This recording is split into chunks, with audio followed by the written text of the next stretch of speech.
Coucou YouTube. Aujourd'hui on se retrouve avec mes enfants en passage par ici pour la pioche à lire de Mars que j'ai oublié, enfin que j'ai pas oublié, j'ai pas pu filmer hier. Ils sont d'accord pour le côté enfant passage je crois, vraiment. Ils sont d'accord. J'ai pas pu la filmer hier, du coup je la fais en live de façon tout à fait exceptionnelle ce mois-ci. Sinon vous n'aurez pas de vidéo mercredi. Et vous n'aurez pas de vidéo mercredi. Et c'est quand même dommage parce que sinon la pioche à lire la semaine prochaine, ça vaut plus trop le coup. C'est soit début mars, soit jamais, j'imagine. Donc voilà, en sachant que je n'ai pas été raisonnable du tout. Oh putain, j'en ai oublié un. On est à 17. On est à 17. Je suis pas sage, du tout, vraiment. Premier livre de cette pioche à lire, c'est ma lecture en cours, bien évidemment. So Let Them Burn de Camilla Cole, chez Hachette. J'ai lu la moitié. C'est super pratique à lire, leurs reliés, n'empêche, tu les poses, ils tiennent tout seuls, c'est très chouette. J'ai même fait j'ai essayé un petit réel et une photo avec dehors et tout, c'était chouette.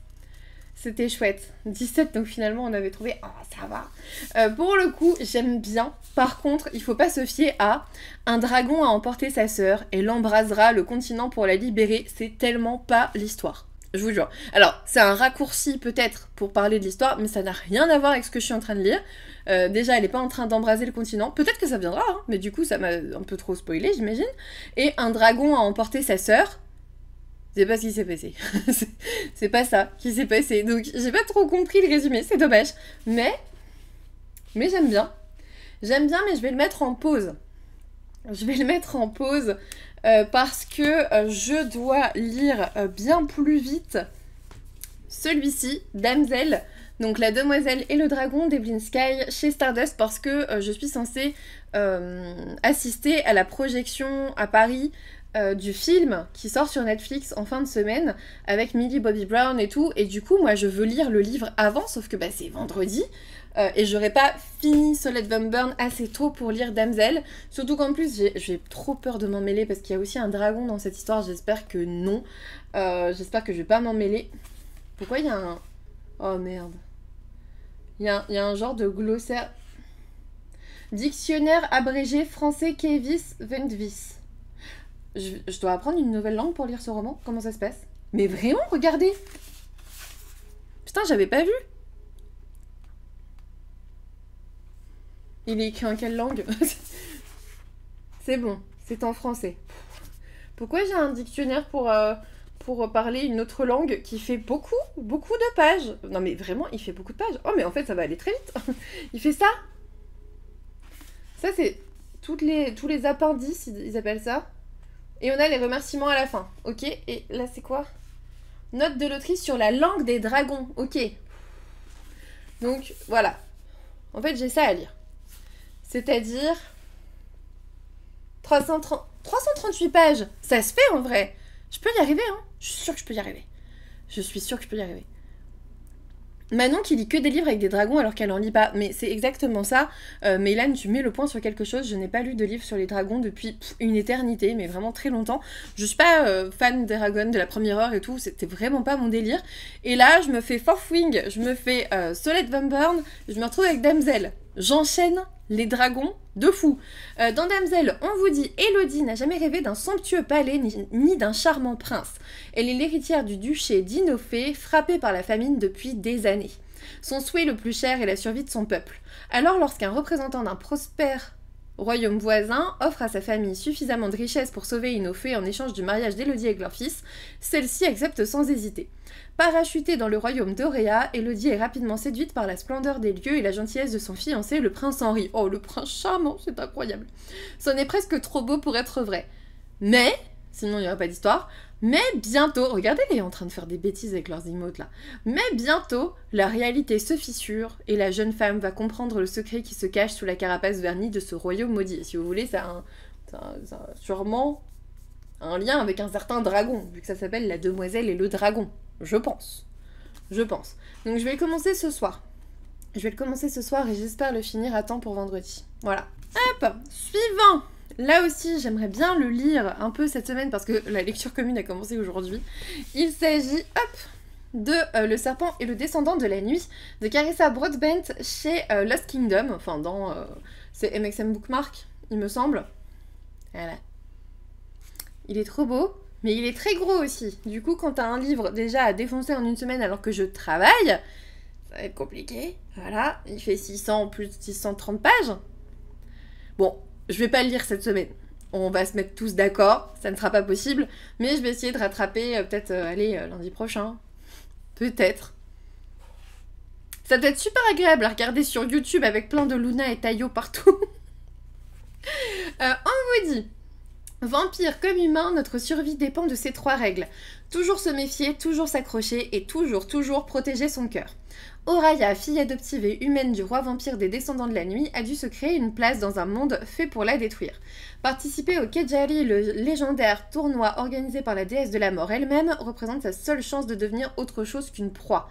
Face aux plus féroces guerriers venus des 3 maisons vampiriques, la victoire est loin d'être facile. Pour survivre, Oraya va devoir s'allier à un mystérieux rival, Rain qu'on va forcément adorer, hein. Rain est le danger incarné, en plus d'être un vampire impitoyable, un tueur hors pair et un ennemi de la couronne, il est surtout le plus grand de ses adversaires. Mais ce qui effraie le plus Oraya, c'est peut-être l'étrange attirance qu'elle ressent pour lui. On leur montre ce qu'ils loupent en ne venant pas ici, c'est trop mignon. Ouais, pour le coup, je pense qu'il va se lire vite parce que, hop, je vous montre un peu. C'est passé comme ça, c'est écrit super gros. Hein. C'est écrit super gros, donc ça va être agréable, je pense. Ça va être agréable. Voilà, et deuxième lecture commune de mars. Celui-ci, on est censé le lire dans 2 semaines. 2 semaines et demie. Attends, lundi 23, je crois. Par là. C'est 6 couronnes écarlates parce qu'il y a la promesse du dragon qui sort ce mois-ci. Donc 6 couronnes écarlates d'Elisabeth Lim chez Rajo. Ici on vous dit, une princesse en exil, un sort à briser, un empire à sauver. Une magie ancestrale et interdite coule dans les veines de Shiori, la plus jeune des 7 enfants de l'empereur de Kyata. Elle découvre que sa belle-mère en est dotée elle aussi. Pour l'empêcher de dévoiler son secret, la reine Sornon lui lance un sortilège. Elle transforme ses 6 frères en grues et l'avertit que pour chaque mot qu'elle prononcera, l'un d'eux mourra. Exilée et sans voix, Shiori va devoir se battre pour briser le sort et sauver Kyata d'une terrible conspiration. Pour cela, elle pourra compter sur son mystérieux fiancé qu'elle avait rejeté sans même le rencontrer. En vrai, il me fait trop envie depuis que je l'ai acheté, c'est-à-dire depuis l'an dernier, un truc comme ça. Je sais plus quand il est sorti, mais ça me saoulait d'attendre la suite, du coup j'ai toujours pas plongé dedans, alors que clairement c'est de la fantasy en Asie, je vois pas pourquoi je l'ai pas encore lu. Mai 2023, donc presque un an, allez, 10 mois. Clairement ils ont mis un petit peu de temps à sortir le deuxième, je trouve, 10 mois, maintenant il faut un petit peu plus vite, donc voilà. Tu vas le lire quand, du coup, le serpent machin? Bah sûrement plutôt ce week-end, enfin ce sera ma lecture après Solid Burn et Damsel. Je pense, peut-être. Voilà. Il a une fin même s'il y a un tome 2. Ouais mais moi du coup je savais pas. Moi du coup je savais pas. Hop, suivant. Lequel je dois absolument lire. Genre là je vous montre vraiment mes priorités et après c'est si j'ai le temps, ça peut s'arranger, tu vois. Il faudrait que je lise aussi celui-ci. Toutes les vies d'Alice, Toutes les vies d'Alice de Lucie Castel aux éditions Charleston, dans leur collection poche. Pourquoi? Parce que je suis censée voter en mai, je crois, pour le prix Charleston Poche, et j'en ai 4 à lire. Donc ça serait bien qu'en mars, je me bouge et que je lise au moins celui-ci et peut-être un autre. Ça serait bien, j'en ai un autre vraiment pas loin, c'est celui-ci. Hop. Donc techniquement, je dois choisir. En fait, j'en ai en poche, donc celui-ci qui est sorti là. Ici, on vous dit une place pour chaque chose et chaque chose a sa place. Telle est la devise de Sarah qui s'est efforcée de construire sa vie en accord avec ce principe simple à force de post-it et de to-do list. Mais dans ce mécanisme en apparence bien huilé se cache un grain de sable, j'ai du mal à parler, qui pourrait tout faire basculer. Le jour où elle apprend que sa sœur est hospitalisée dans un état grave, ça me trigger, à peine quelques jours après lui avoir laissé un message énigmatique, Sarah se rend immédiatement à son chevet. En retrouvant Egg morte, la ville de leur enfance qu'elle a fui 20 ans auparavant, c'est comme si tout son passé refaisait surface. Bref, ça a l'air très cool. Et l'autrice, moi je veux la lire depuis un moment parce qu'en plus je suis amenée à travailler avec elle dans le cadre d'une formation et tout. Donc j'ai très envie de la découvrir. C'est pour ça que j'ai envie de lire celui-ci en mars. Mais à côté j'ai aussi C'était un accident, qui est aussi, vous voyez, en lice pour le prix Charleston Poche. Et moi je les ai en grand format. J'ai 8 battements d'ailes de Laura Trompette. Et Le sourire au livre. Fort heureusement, ce ne sont que des livres courts que je peux me faire. Je pourrais très bien me faire les 4 en un mois si j'ai envie, mais ça serait bien que je prenne un peu d'avance quand même. On va pas se le cacher. Ensuite, celui que j'aimerais beaucoup lire, c'est celui-là. Je l'ai commencé un peu, mais je l'ai pas continué parce que j'avais d'autres priorités. C'est Plein ciel de Siècle Vaillant chez Big Bang. Pourquoi j'aimerais beaucoup le lire? C'est parce que je vais avoir l'opportunité de voir Siècle vu que je vais à Trolls et Légendes à la fin du mois de mars. Donc j'aimerais me le faire dédicacer comme je me suis fait dédicacer L'Étoile du Soir. Voilà, en gros c'est juste ça, hein. J'aimerais juste pouvoir me le faire dédicacer et avoir l'occasion de revoir Siècle que j'ai adoré. Vraiment j'ai adoré notre rencontre à Montreuil. Donc voilà. Oui, la grosse précasse. Oui, mais c'est du siècle. Ça se lit vite. C'est vrai. Mais du coup, vraiment, je me dis, je la vois à Trolls et Légendes. Elle est annoncée dans le programme de dédicace et tout. Je veux aller la revoir, même si je l'ai pas finie. Je saurais déjà, je pense, si j'ai lu la moitié, je saurais déjà si j'aime ou si j'aime pas. Et dans tous les cas, j'irai lui faire un bisou, c'est sûr. Voilà. Vraiment, je garde un merveilleux souvenir de notre rencontre à Montreuil. Donc, je sais que j'irai. Je sais que j'irai. Hop! On va faire une grande pile à gauche. Ensuite, j'ai déjà commencé en e-book et du coup je me le suis acheté, donc j'aimerais bien le continuer. Noblesse oblige de Maven Alix. Vous le savez, en ce moment, depuis 2024, je lis vraiment... Elle fait trop rire Véro. Je lis vraiment plusieurs livres en même temps. Je suis très fière de moi. Et du coup, et je vous ai pas dit, là ici, je vous ai même pas dit de quoi ça parlait. Oh là là. On est à l'Opéra Plein Ciel et on est avec, comment elle s'appelle, Ivoire, qui est plus qu'une simple dompteuse de ruban. Et on vous dit qu'elle a trouvé une place au sein d'un prestigieux atelier de couture. Ça a l'air trop bien en fait. Je vous en reparlerai une fois lu parce que j'ai pas très envie de relire le résumé totalement, mais ça a l'air très chouette. Mais non Véro, qui vient donc à Trolls et Légendes? Dis-le nous.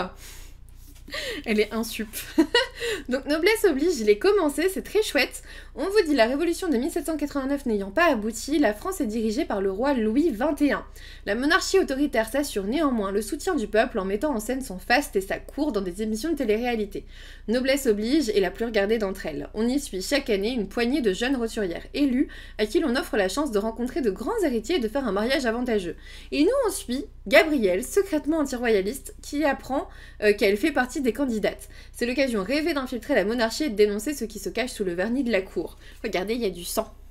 Donc on sait que ça va pas bien se passer. C'est pas la sélection, clairement, ça se voit. Ça se voit. Elle l'a acheté pour le sang, mais je l'ai montré. J'ai l'impression que tu as tout commencé. J'ai commencé beaucoup de livres.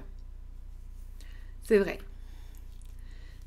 J'ai vu sur le programme Marine Canada, mais c'est incroyable! Franchement, je vais totalement à Trolls et Légendes pour Siècle et Marine. Le reste, j'ai pas trop regardé, on verra, mais franchement, je vais totalement pour LD, clairement. Elles sont insupportables, celles-là. Ensuite, qu'est-ce que j'ai mis? J'ai mis celui-ci parce qu'il est petit, je me dis entre deux bricasses, vu que j'ai mis beaucoup de bricasses, ça pourrait être sympa. Demigods Academy, qui sort là en mars, le tome 1 de Zeus. C'est de Elisa S. Amore et Kiera Legend. On vous dit qu'on suit Mélanie. Donc, on vous dit... Oh, pourquoi il y a des poils de taillot dans mon livre? Le jour de leurs 18 ans, les jeunes du monde entier reçoivent un cadeau pas comme les autres. Une boîte magique envoyée par les dieux. Personne ne sait vraiment ce qu'il y a à l'intérieur car les appelés disparaissent aussitôt de la circulation. D'après la rumeur, ils sont invités à rejoindre l'armée des dieux, des foutaises, si vous voulez mon avis. Moi, je suis Mélanie Richmond. Toute ma vie, j'ai été une paria, une orpheline ballottée comme un navire dans la tempête. Alors d'ici à croire que les dieux existent, de toute façon, je n'ai même pas reçu de boîte mystère, peut-être parce que personne ne connaît ma véritable date de naissance ou que je suis une rebelle aux cheveux bleus et aux bras couverts de tatouages. J'aime pas le fait que le résumé soit écrit à la première personne. Ça se veut jeune et j'aime pas du tout. Mais sinon, en vrai, l'histoire a l'air cool. C'est juste le fait d'avoir écrit résumé comme ça, j'aime pas. Même si le livre est écrit à la première personne, ça me dérange pas. C'est vraiment le résumé en lui-même. Je sais pas pourquoi. Je sais pas pourquoi. Tu devrais lancer le sondage pour savoir sur les 17 livres de ta balle combien on pense que tu en liras. N'hésitez pas sur YouTube à mettre en commentaire si vous savez pas trop quoi dire. Combien de livres d'après vous sur 17 prévus vais-je lire en mars? Voilà, n'hésitez pas. N'hésitez pas. Voilà, merci. Merci, merci. Ensuite, j'aimerais beaucoup faire mon vlog sur YouTube. Je lis de la Dark Romance numéro 2. Enlevé par le destin de Shannon Meyer, je l'ai acheté pour ça, c'est chez Roncière. En plus, il y a la suite qui est annoncée dans pas trop longtemps. On vous dit, Sienna s'est livrée à des esclavagistes pour rejoindre le territoire loup-garou et sauver son meilleur ami. Mais son plan ne se déroule pas comme prévu. La jeune femme est vendue aux vampires et forcée de prendre part au jeu de la moisson, une joute de séduction aux conséquences mortelles. Fils bâtard du roi et général de l'armée des vampires, Dominique n'a qu'un but, protéger son jeune frère Will contre la tyrannie de leur aîné, le prince Edmond, prêt à tout pour conserver le pouvoir. C'est sans compter sa rencontre avec Sienna. Voilà, non, il n'y a pas de crochet dedans. On n'est pas sur la même saga. Mais il y a une carte. Et j'aime bien les cartes. Donc voilà, je pense que mon deuxième vlog je lis de la Dark Romance sera sur ça. Est-ce que je tombe sur un mot bizarre? Divertissement stupide. Tu sembles avoir tapé dans l'œil du conte. Bon. Bah écoutez, pour l'instant, ils sont pas tout nus. C'est déjà mieux. La dernière fois, à chaque fois que je tournais une page, il y avait des gens tout nus tout le temps. Écoutez, nous verrons bien. Peut-être que celui-ci me plaira. C'est ce que j'espère. Tant que c'est dans l'œil, tu vois, on sait jamais. Ensuite, j'ai aussi mis celui-là, ouais. La voix de la vengeance de Sacha Morag, chez Plume Blanche. C'est leur sortie Plume Blanche de mars, donc j'ai très envie de le lire ce mois-ci. Et en même temps, avec tout ce que je vous ai déjà montré, si j'arrive à lire tout ce que je vous ai déjà montré, ce sera déjà pas mal. Ici, on vous dit, Vel a tout perdu, son frère d'abord égorgé sous ses yeux, son futur ensuite, puisqu'elle est désormais traquée par le puissant bureau pour usage illégal de sa voix. Il ne lui reste qu'une chose, la vengeance. Elle se le promet, elle tuera Yervin, le membre du bureau responsable du meurtre de son frère, quel qu'en soit le prix, peu importe les conséquences. Et en plus, l'autrice sur Instagram, elle a l'air très chouette, elle a l'air très gentille. Franchement, elle a l'air très très gentille. N'oublie pas, il y en a plein derrière toi à lire. Non, ça, c'est à virer, ça. Ça, c'est les livres pour Vinted. Le 23 mars, quand je reçois l'autrice en dédicace. Oh, trop bien, André. Trop bien. Ensuite, je voulais lire assez vite Les épreuves de la Reine Soleil de Nisha J. Tully. En plus, il est assez court. C'est chez Michel Lafon. On vous dit 10 femmes, 4 épreuves mortelles. Une seule deviendra la Reine Soleil. Lors saisira-t-elle cette chance unique de reconquérir sa liberté? Ça serait cool. Ça serait cool, mais on se souvient aussi qu'en mars sort The Blood Trader, soit le tome 3 de The Prison Healer, mais aussi le tome 3 du Pont des Tempêtes, qui m'attire un peu moins. Celui-ci, je pense qu'il va attendre avril, je pense plutôt avril-mai. Mais... voilà. Et ensuite, il en reste 6. Alors, si j'ai le temps et la possibilité, je lirai bien L'ombre de la couronne d'Abigail Owen chez Stardust. On vous dit, ma vie est un mensonge. En tant que jumelle cachée de la future reine, je n'ai qu'un seul but, sacrifier ma vie pour ma sœur si la mort vient à s'abattre sur elle. Née en second, j'ai vécu jusque-là sous l'apparence d'une fille humble et discrète, me glissant dans le rôle de la vraie princesse lorsque le danger se montrait. Aujourd'hui, le roi Eidolon, je sais pas, a demandé la main de ma sœur. Alors je prends sa place incognito la veille du couronnement. Et c'est ainsi que je me fais enlever. Serait-ce un mauvais coup du roi de Tindra ou bien le spectre qui m'a kidnappé aurait-il d'autres secrets? Voilà, celui-ci.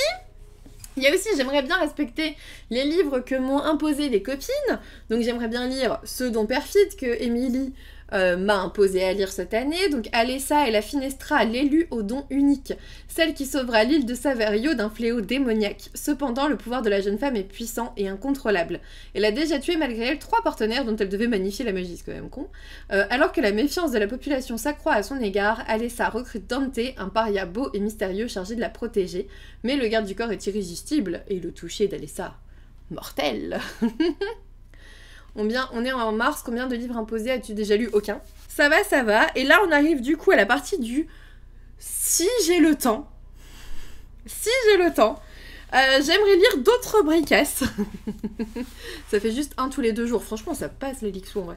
Il y a aussi des fleurs. Les fleurs les plus dangereuses n'ont pas d'épines de Lydie Tabarin que j'aimerais bien lire. On vous dit 2 rivales réunies pour laver l'honneur de leur famille, le don envoûtant de maîtriser les plantes et leurs arômes, une magie dangereuse qui doit rester secrète. J'avoue, celui-ci, il passera plutôt peut-être en avril-mai. Parce que avec le thé et tout ça, je sais pas pourquoi dans ma tête, j'ai vu printemps. Parce que, je sais pas, il est un peu fleuri et tout, et je sais pas, je voyais le printemps, donc je pense que avant avril, ça va être un peu compliqué pour moi. On se rappelle que j'ai déjà commencé Porcelaine sous les ruines d'Ada Vivalda chez Olympe, qui doit me dire si je continue à lire cette maison d'édition ou pas. Ici, on vous dit une tasse de thé, un monde de pluie, aucun secret n'est à l'abri entre 2 âmes ennemies. De ce que j'ai compris, c'était de la Romaine Tessie. Voilà. Et ensuite, il en reste 2. Un que je dois lire depuis l'an dernier, et le tome 2 vient de sortir. Il s'agit de 2 lignes de sang, qui n'est pas du tout une bricasse, d'Erin Beatty que j'avais lu avec La couleur du mensonge, très très chouette. Et ici, on est avec... comment elle s'appelle déjà ? On est avec Catherine, jeune orpheline, qui inspecte travaux et échafaudage pour le compte du maître architecte Thomas. Un soir de pleine lune, en mission pour celui qu'elle considère comme son père adoptif, elle fait une chute vertigineuse et se blesse, pire encore. L'espace d'un instant, elle a la vision sanglante d'un meurtre et entend les appels au secours d'une femme. Je voulais le lire celui-là depuis un moment. Et en plus, il y a le tome 2 qui vient de sortir. Voilà. Voilà. Véro qui est à fond. Et le dernier de cette pioche à lire indécente que je n'arriverai jamais à lire en entier quand je vois les piles à côté de moi, c'est du gros n'importe quoi. C'est l'un des derniers que j'ai reçu, mais pareil, je me dis pour avril-mai, il passe un peu mieux au niveau de la couverture. C'est Le Manoir oublié d'Anne Jacobs, je sais pas, Les Temps glorieux, c'est l'autrice de La Villa aux étoffes, si jamais vous connaissez. On vous dit Allemagne 1990, Franziska von Dranitz ne peut le croire, elle est enfin de retour chez elle, au manoir de Dranitz. Dans l'agitation de la Seconde Guerre mondiale, elle et sa mère ont été chassées du domaine familial situé à l'est de l'Allemagne. Si le retour a été impossible pendant de longues années, la nostalgie des terres de sa famille ne l'a jamais quittée. Elle n'a jamais oublié les temps heureux d'avant-guerre, ses rêves et ses aspirations, ni le major Walter Iversen, son grand amour de jeunesse. J'avoue, celui-ci, il fait plus printemps. Pour moi. Donc, voilà. Et en plus de ceux qui sortent en mars et qui m'intéressent, c'est-à-dire, sortons le livre. Enfin, le cahier. Bisous pour le sport, bon courage Ange Rouge. Bisous pour le sport, bon courage. Alors, qu'est-ce qui m'intéresse encore? La fortune sourit aux acharnés. Runborn, oh j'ai oublié Runborn, voilà. Aïe, je voulais aussi ces promesses maudites parce qu'il y a cette trahison obscure qui sort. Les monstres de papier, tome 2. Puppies and Healer, tome 3. Le pont des tempêtes, tome 3. Ouais, c'est le bordel. C'est le bordel. Voilà. On va s'arrêter là pour YouTube, en tout cas pour l'enregistrement YouTube. J'espère que vous saurez m'aiguiller sur mes prochaines lectures. N'hésitez pas à me dire si vous avez lu certains de ces livres ou si certains vous font envie, si vous avez envie d'avoir mon avis avant d'autres. Ça peut être intéressant. J'attends vos prédictions en commentaire. Combien de livres vais-je lire sur les 17 présentés en mars? En sachant que j'en ai lu que la moitié d'un pour l'instant et on est le 4. C'est mal barré, j'avoue. N'hésitez pas à me laisser un petit pouce bleu, à vous abonner si ce n'est toujours pas fait. Et puis moi je vous dis à bientôt pour une nouvelle vidéo.